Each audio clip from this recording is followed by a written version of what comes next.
Tout le monde est prêt? Yallah, c'est parti!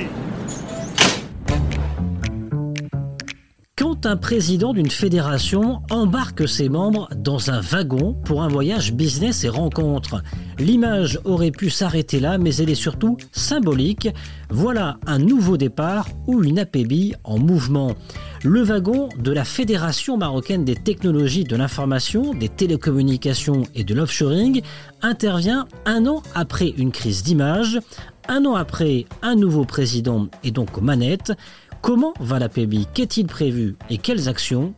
Passage au scan. Je suis Landry Benoît, vous écoutez Le Scan, le podcast actu de Tel Quel. Et ce mercredi 25 janvier 2023, je vous propose de parler de l'APB et de son rôle dans l'écosystème numérique et offshoring. Des élections sous haute tension, c'est le titre d'un article dans les colonnes de l'Économiste. Il est question des élections de l'APB en pleine polémique sur la marque Morocco-Tech. L'article est accompagné d'une caricature, celle d'un wagon APB qui se déleste d'autres wagons appelés wagons numériques. Le conducteur du wagon APB déclare se sentir soudainement plus léger.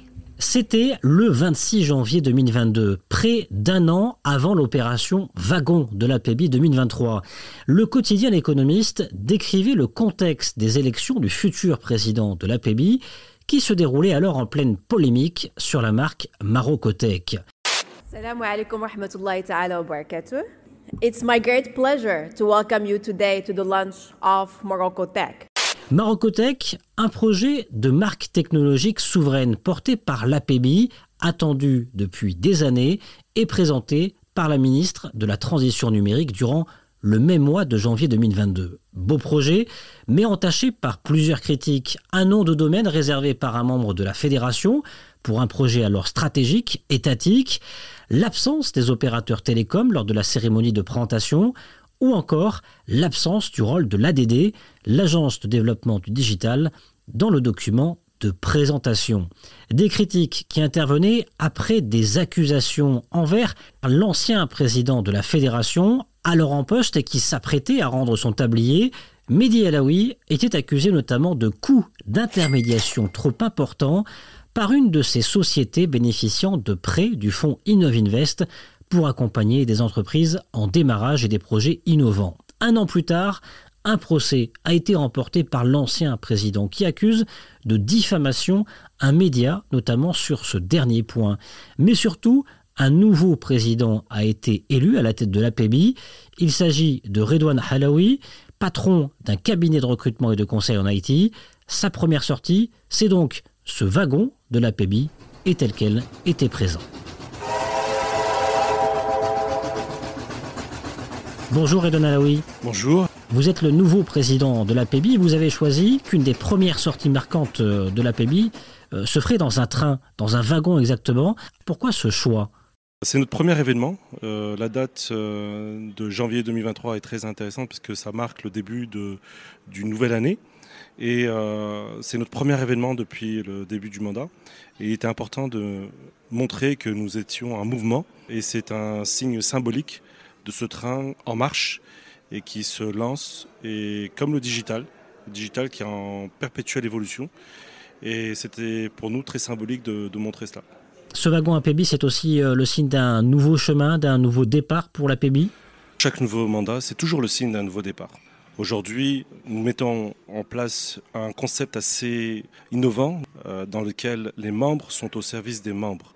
Et pour nous, c'est quelque chose sur lequel on veut aussi marquer pour ce mandat. Quelles sont vos priorités pour ce mandat ? La priorité est d'abord de transformer la fédération. C'est une transformation qui a débuté déjà il y a pratiquement 10 ans. Et comme le digital qui est en perpétuelle évolution, on est tout le temps dans cette transformation. Ensuite, on a besoin de mettre en avant nos membres et aussi de les défendre. Et la partie compétence est aussi une chose essentielle pour le développement de notre secteur. Aujourd'hui, concrètement, pour ceux qui nous écoutent, l'APB, c'est qui ? C'est quoi ? C'est une très bonne question. La fédération, nous avons des membres qui sont des opérateurs télécoms, nous avons des sociétés tech marocaines qui sont des éditeurs, des intégrateurs, des startups, toute une multitude de métiers divers et variés, mais avec un dénominateur commun, qui est le numérique. À partir de là, c'est important de comprendre que l'APB, elle doit créer de la compétence et créer de la valeur. C'est ça l'APB. Un wagon comme signe d'un nouveau départ.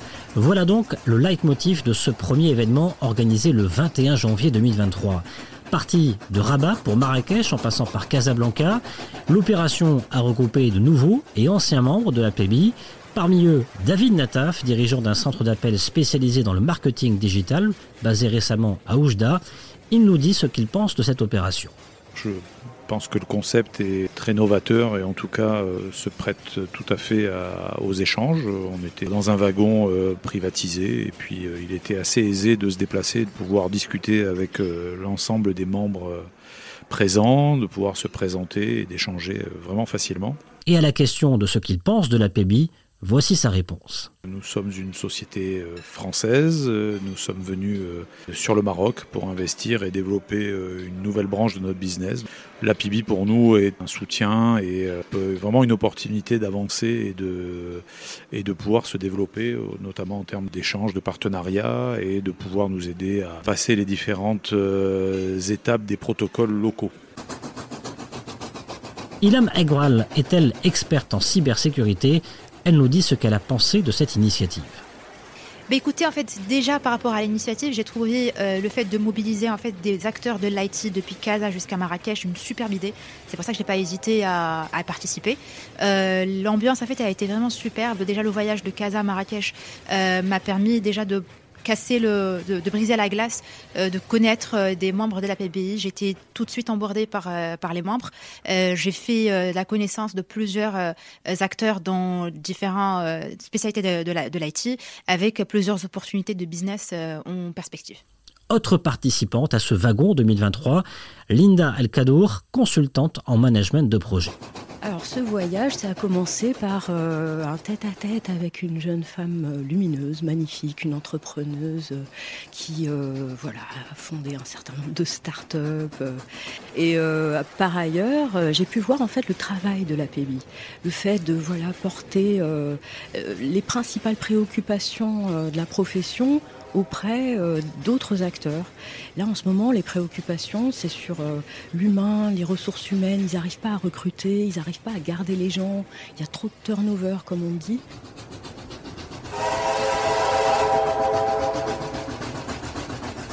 La mission du wagon semble donc avoir été bien atteinte, être au service des membres de la fédération et leur donner la parole, défendre également leurs intérêts sur la question de la fiscalité. Des mesures avaient déjà été proposées dans le cadre de la loi de finances 2023. Mais quid du projet Marocotech ? Motus et bouche cousue pour l'instant. Les dernières nouvelles remontent à novembre 2022. La ministre Rita Mezour assurait alors qu'un grand nombre d'investisseurs et de partenaires ont contacté son ministère, notamment au niveau de l'offshoring.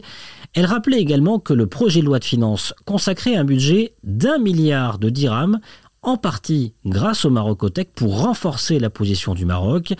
Mais sur la partie tech, la ministre bottait en touche et préférait parler d'avenir. L'avenir, c'est notamment la stratégie nationale de la transition digitale, où l'ensemble des fédérations professionnelles devraient avoir leur mot à dire. Le Scan, le podcast d'actualité, c'est fini pour aujourd'hui. Réalisation Adam Al-Arshawi. N'hésitez pas à vous abonner sur le site telquel.ma et à nous retrouver chaque jour du lundi au vendredi sur toutes les applications de plateformes de podcast et de streaming.